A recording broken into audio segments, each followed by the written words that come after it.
സോമ ചേട്ടാ നമ്മുടെ ഓഡിഷനുള്ള ബാക്കി ആൾക്കാർ നമുക്ക് നമ്മള് ഒരാളെ നമ്മൾ വെയിറ്റ് ചെയ്യിച്ചിട്ടുണ്ട്. അടുത്ത ആള് ചെയ്യണം. മുപ്പത്തടം സ്റ്റുഡൻസ് പോലീസ് കേഡറിന്റെ കുട്ടികളാണെന്ന് നമ്മളോടൊപ്പം അതിഥിയായിട്ട് എത്തിയിട്ടുള്ളത്. അപ്പൊ അവരുടെ ഏതെങ്കിലും ഒരു സാറാണ് അങ്ങോട്ട് കയറിയിരിക്കുന്നതെങ്കിൽ അദ്ദേഹം ഒന്ന് മാറിത്തരണം എന്ന് നമ്മൾ റിക്വസ്റ്റ് ചെയ്യണം. സാർ, നിങ്ങളുടെ കൂട്ടത്തിലുള്ള ആരെങ്കിലും ആണോ വന്നിരിക്കുന്നത്? അല്ല, ഞങ്ങളുടെ വീട്ടിലുള്ള ആളല്ല. നിങ്ങളുടെ കൂടെയുള്ള ആളല്ലേ അത്? പിന്നെ ആരാ അത്? ഹലോ, തിരിഞ്ഞേ.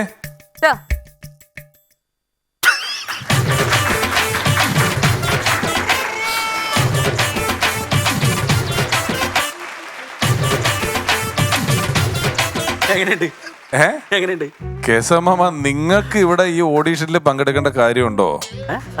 അല്ല, നമ്മള് ഈ ഇത്രയും പോലീസുകാരുടെ ഒരു പടം ചെയ്യുന്നു എന്ന് പറഞ്ഞ് വിത്ത് യൂണിഫോം ഓഡീഷനിൽ വരേണ്ട കാര്യം എന്താ? നിങ്ങൾ എന്ത് ചെയ്യൂല എന്നുള്ളത് നമുക്കറിയാവുന്ന കാര്യമല്ലേ? അല്ല, ഈ വേഷത്തിലെങ്കിലും വന്നിട്ട് ഒരു അവസരം കിട്ടട്ടെ എന്ന് ഞാനത് കഷ്ടപ്പെട്ട് എടുത്തുകൊണ്ട സംഭവം. അങ്ങനെയല്ല, അങ്ങനെയാണ് ആ വേഷം എനിക്ക് കുഞ്ചൻചേട്ടന് കൊടുത്താൽ പോരെ. ഇത് എന്താണെന്നറിയാമോ, നമ്മുടെ കഥയിലെ പോലീസിന്റെ പ്രായം ഇതല്ല. പ്രായമുള്ള വേഷമാണ് ഞാൻ ചെയ്യില്ലേ? അത് എനിക്ക് കുഞ്ചൻചേട്ടൻ ചെയ്ത് എന്റെ സിനിമയ്ക്ക് നല്ലതല്ലേ? എത്രയോ പോലീസ് വേഷങ്ങൾ ചെയ്തിരിക്കുന്നു. അപ്പൊ അത് ചെയ്തേനെ. അപ്പൊ നമ്മളുടെ പ്രായം, നിങ്ങളുടെ പ്രായത്തിലെ ചെറുപ്പക്കാരനായ പോലീസാണ് നമുക്ക് വേണ്ടത്. അങ്ങനെ സത്യം മാഷ് 40ാമത്തെ വയസ്സിലല്ലേ ഫീൽഡിലേക്ക് വന്നത്? ഓ, മഹാനായ നടൻ സത്യമാഷോടാണ് കോമ്പറ്റീഷൻ. ചേട്ടാ, ഇത്രയും പ്രായമുള്ളൊരു ക്യാരക്ടർ അല്ല നമ്മുടെ ഫിലിമിലേത്, മനസ്സിലായില്ലേ? ഞാൻ ഒരു കാര്യം പറയട്ടെ. ആ വൺലൈനൊന്നും പറഞ്ഞേ, സിനിമയുടെ സീൻ തരാനായിട്ട് അഭിനയിക്കാനായിട്ട് ചെയ്തു നോക്കാം. സിറ്റുവേഷൻ ഇതാണ്. ആളൊഴിഞ്ഞ ഒരു വീട്ടില് ഒരു കൊലപാതകം നടക്കുകയാണ്. പൊളിഞ്ഞല്ലേ പടം? പൊളിഞ്ഞില്ലേ? ആളൊഴിഞ്ഞ വീട്ടിൽ എങ്ങനെയാണ് കൊലപാതകം നടക്കണത്? എന്നല്ലേ കൊല്ലണ ആള് വേണം, അല്ലെ കുത്തോണ്ട് മരിക്കണ ആള് വേണം. ഇത് രണ്ടുമില്ലാണ്ട് എങ്ങനെയാണ് ആളൊഴിഞ്ഞ വീട്ടിലേക്ക് മനസ്സിലാവുള്ളത്? വിഷു കഥ പൊളിഞ്ഞു. അല്ല, അങ്ങനെയല്ല, ഒരാളുള്ളൊരു വീട്ടിൽ ഒരു കൊലപാതകം നടക്കുകയാണ്. അപ്പോഴും ലോജിക്ക് പ്രശ്നമുണ്ടല്ലോ. എന്താ? ഒരാളുള്ള സമയത്ത് പറഞ്ഞാൽ ഇപ്പൊ പുള്ളിക്ക് സ്വന്തമായിട്ട് കുത്തി ചാവാം. അപ്പൊ അത് ആത്മഹത്യയാണ്, കൊലപാതകമല്ല. സെക്ഷൻ നമ്പർ മാറും. ഒരു കൊലപാതകം നടന്ന സ്ഥലം ഓക്കെ കൊലപാതകം നടന്ന സ്ഥലത്തേക്ക് പോലീസ് വരികയാണ്. ഓക്കെ, അവിടുന്ന് പരമാവധി തെളിവുകൾ ശേഖരിക്കാൻ ശ്രമിക്കുകയാണ്. ഇതാണ് നമ്മൾ ചെയ്യേണ്ടത്. അപ്പൊ മരണപ്പെട്ട ആളോട് കിടപ്പുന്നുണ്ട്, കൊലപാതകി ഇവിടെ നിൽപ്പുണ്ട്. ഓക്കെ, ഇത് വെച്ചിട്ട് വേണം നമ്മള് ചെയ്യാനായിട്ട്. ഓഫീസർ വരുന്നു. അതെ. ഓക്കെ, ഒന്ന് ചെയ്തു നോക്കാം. ഓക്കെ.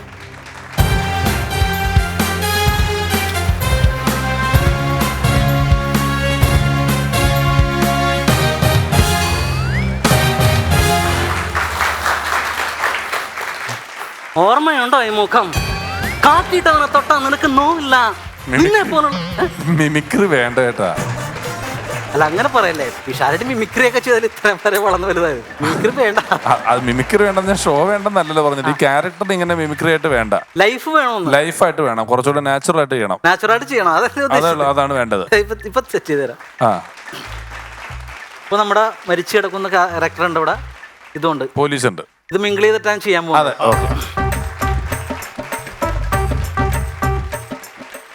സത്യം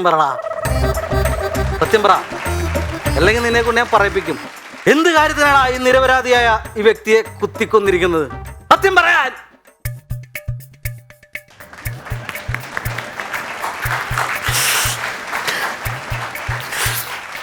ഈ ചത്തു കിടക്കുന്നവൻ എന്റെ കുടുംബത്തോട് എന്താണ് ചെയ്തത് സാറിനറിയാവോ?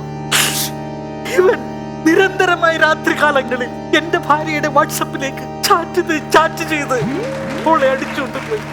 അവനെ ഞാൻ കൊല്ലട്ടെ സാർ, കൊല്ലട്ടെ.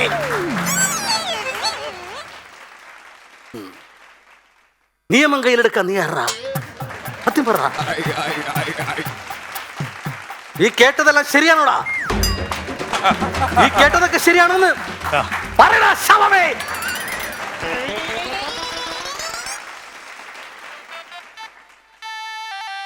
പറഞ്ഞതെല്ലാം ശരിയാ.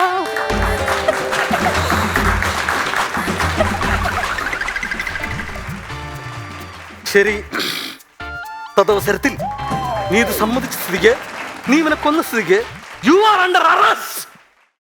പറഞ്ഞു മനസ്സിലായില്ല?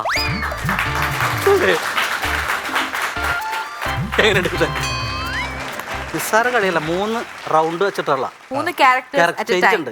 UP വിഭാഗം മോണാക്ട് കോമ്പറ്റീഷൻ ആണെങ്കിൽ നമുക്ക് 3rd പ്രൈസ് എങ്കിലും തരായിരുന്നു. ഇതിപ്പം സിനിമയായി പോയില്ലേ ഈ ലൈഫില്ലേ മാമ.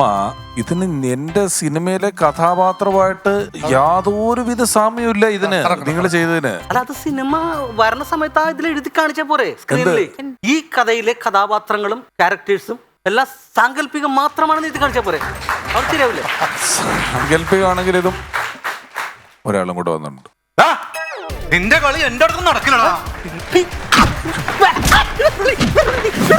Super super. നീ എന്നെ പറ്റിച്ചിട്ട് കടന്നു അല്ല പുള്ളി നന്നായിട്ട് പെർഫോം ചെയ്യുന്നുണ്ട്. ഇതാണ് എന്റെ ക്യാരക്ടർ. ഇതാണ് കറക്റ്റ് അഭിനയം പുള്ളി കാണിച്ചോണ്ടിരിക്കുന്നത്. Super super. അതാരാണ് ആർട്ടിസ്റ്റ്? ഞാൻ മണ്ടാന്ന് സൂപ്പർ പെർഫോമൻസ്. കൈയടി കൈയടി. പിടിക്കുന്നു. സൂപ്പർ സൂപ്പർ അടിപൊളി. നമ്മുടെ ഇന്റർവെല്ലിന് മുമ്പുള്ള ഫൈറ്റ് ഇതുപോലെ തന്നെ വേണം. Hello sir. ഹലോ സൂപ്പർ ആയിട്ടുണ്ട്. ഇനി നിങ്ങളുടെ ഒരു പെർഫോമൻസ് എനിക്ക് കാണണ്ട. As an actor you are proved. നിങ്ങളെ നമ്മുടെ പടത്തിലേക്ക് നമ്മൾ തെരഞ്ഞെടുത്തിരിക്കുകയാണ്. തെരഞ്ഞെടുക്കുന്നു വേണ്ട. ഞാനിപ്പോ സസ്പെൻഷനിൽ അറിയാമോ? സസ്പെൻഷനില് എന്നാ പറ്റിയേ? ഞാനേ ഐജിയുടെ കോൺഫറൻസ് ഹാളില് 10 മണിക്ക് പങ്കെടുക്കേണ്ടതാ. ഞാൻ അലക്കിട്ടിരുന്ന യൂണിഫോമും കട്ടെടുത്തോണ്ട് ഇവൻ പോന്നേക്കുന്നത്. ഇവനെന്താ ചെയ്യണ്ടേ? എന്താ ചെയ്യണ്ടേ? പിഷാടി പറ. സാറേ നമുക്കത് അല്ല പറ. ഞങ്ങൾ ഓർത്ത് അഭിനയിക്കാൻ വന്നാന്ന് ഓർത്തെ. സാർ ഒറിജിനലാന്ന് അറിഞ്ഞില്ല. ഞാൻ എക്കെതിരെയും പിടിച്ച് ജയിലിലിടും അറിയാമോ? നീ മിണ്ടരുത്. നീ 2ാം പ്രതിയോ അറിയാമോ? ഞാനാ? സോറി. മേലാൽ ഇനി ആവർത്തിക്കരുത് കേട്ടാ. പോട്ടെ.